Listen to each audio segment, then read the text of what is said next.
Selamat sore Bapak Ibu dan saudara-saudari sekalian. Salam jumpa dalam Tuhan Yesus Kristus. Shalom. Bapak Ibu dan saudara-saudari, di saat ini kita akan beribadah kepada Tuhan dari tengah-tengah rumah tangga kita masing-masing. Mengingat kita masih diperhadapkan dengan pandemik virus corona yang belum juga berakhir sampai saat ini, tetapi kemurahan Tuhan masih ada bersama-sama dengan kita dan masih memberikan kepada kita kesempatan baik untuk berkumpul di dalam keluarga maupun kita berjumpa secara virtual di saat ini. Bapak Ibu dan saudara-saudari, di dalam ibadah ini kita akan membaca Alkitab dan merenungkan firman-Nya di dalam kehidupan kita saat ini. Dan mendahului pembacaan Alkitab dan perenungan kita di saat ini, marilah kita berdoa. Ya Tuhan, singkirkanlah segala kebisingan di dalam hati kami, dan biarlah Roh-Mu saja yang menuntun kami, agar kami mampu untuk memaknai firman-Mu dan juga melakukannya dalam hidup kami tiap-tiap hari. Amin. Bapak Ibu dan saudara-saudari dan juga anak-anak, kita akan membaca Alkitab di dalam Kejadian 35 ayat 16 sampai 20 yang berbunyi begini. Kelahiran Benjamin, Rahel mati. Sesudah itu berangkatlah mereka dari Betel. Ketika mereka tidak berapa jauh lagi dari Efrata, bersalinlah Rahel. Dan bersalinnya itu sangat sukar, sedang ia sangat sukar bersalin, berkatalah bidan kepadanya, janganlah takut, sekali ini pun anak laki-laki yang kau dapat. Dan ketika ia hendak menghembuskan nafas, sebab ia mati kemudian, diberikannya lah nama Benoni kepada anak itu. Tetapi ayahnya menamainya Benjamin. Demikianlah Rahel mati, lalu ia dikuburkan di sisi jalan ke Efrata, yaitu Betlehem. Yakub mendirikan tugu di atas kuburnya, itulah tugu kubur Rahel sampai sekarang. Demikianlah firman Tuhan. Bapak Ibu dan saudara-saudari yang diberkati oleh Tuhan kita Yesus Kristus, di saat ini kita semua ada di tengah-tengah keluarga rumah tangga kita masing-masing. Dan di dalam persekutuan yang sementara kita bangun ini, kita bersyukur karena Tuhan masih menuntun dan melawat kita sampai saat ini. Kita percaya bahwa Bapak Ibu, di tengah-tengah berbagai kesukaran-kesukaran kehidupan kita, Tuhan tetap ada menuntun dan menyertai kita sampai saat ini. Kita percaya bahwa di dalam setiap musim kehidupan kita, kita tidak pernah sendiri menjalani hidup, melainkan Tuhan memberikan kepada kita kekuatan dan pengharapan, dan kita tetap bertahan sampai detik ini.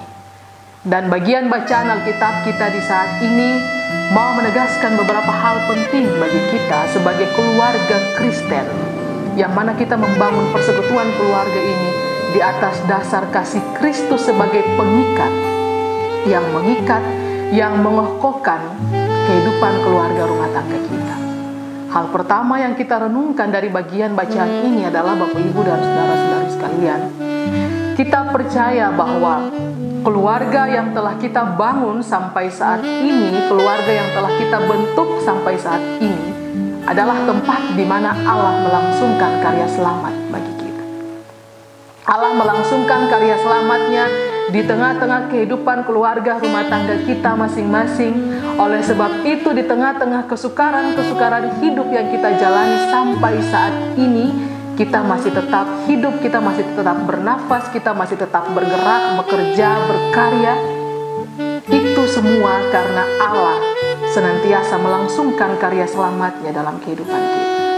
Kita baca bagian bacaan Alkitab ini dan kita menemukan bahwa Rahel juga menemui kesukaran-kesukaran ketika ia hendak melahirkan anaknya Benoni. Sampai ia harus mati ketika ia selesai bersalin. Dan kita menemui bahwa di dalam kesukaran-kesukaran itu timbul juga sebuah harapan dan optimisme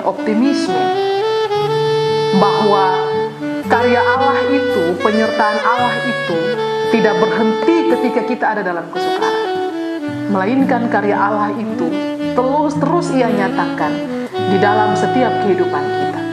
Kita melihat bahwa ketika Rahel melahirkan anaknya Benoni dan kemudian dia mati, Yakub kemudian menamai anak itu tidak lagi menjadi Benoni, tetapi juga dia menamai anaknya dengan Benjamin. Dan Benoni itu berarti putra kesedihanku, Bapak Ibu dan saudara-saudari. Lalu kemudian Yakub mengubah nama Benoni menjadi nama Benjamin. Benjamin, yang berarti putra di sisi kananku. Dan inilah optimisme yang dimunculkan. Harapan-harapan untuk hidup itu tetap ada, dan karya selamat Allah itu akan tetap Allah langsungkan di dalam kehidupan kita ketika sebagai orang tua kita mampu untuk melaksanakan tanggung jawab kita dengan baik.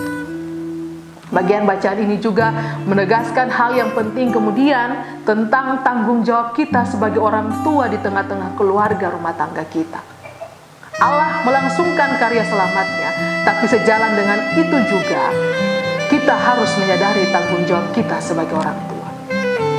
Kita punya tanggung jawab yang sangat besar, yang sangat mulia untuk membesarkan kehidupan anak-anak kita, untuk menopang kehidupan anak-anak kita, untuk menuntun mereka kepada kebaikan-kebaikan. Dan di dalam tanggung jawab itu kita menemukan kekuatan-kekuatan yang berasal daripada Tuhan. Sebagai orang tua, di tengah-tengah berbagai pekerjaan aktivitas kita, bahkan juga sebagai anak-anak di dalam perkembangan dunia saat ini, senantiasa kita harus memaknai tanggung jawab kita, tanggung jawab iman kita di tengah-tengah keluarga. Bahwa kalau orang tua telah melewati kesukaran-kesukaran hidup, kesulitan-kesulitan hidup untuk menghidupi kita sebagai anak-anak, maka anak-anak juga harus punya tanggung jawab moral untuk memaknai hidupnya, dan juga tanggung jawab moral untuk melangsungkan hidupnya di dalam kebaikan-kebaikan.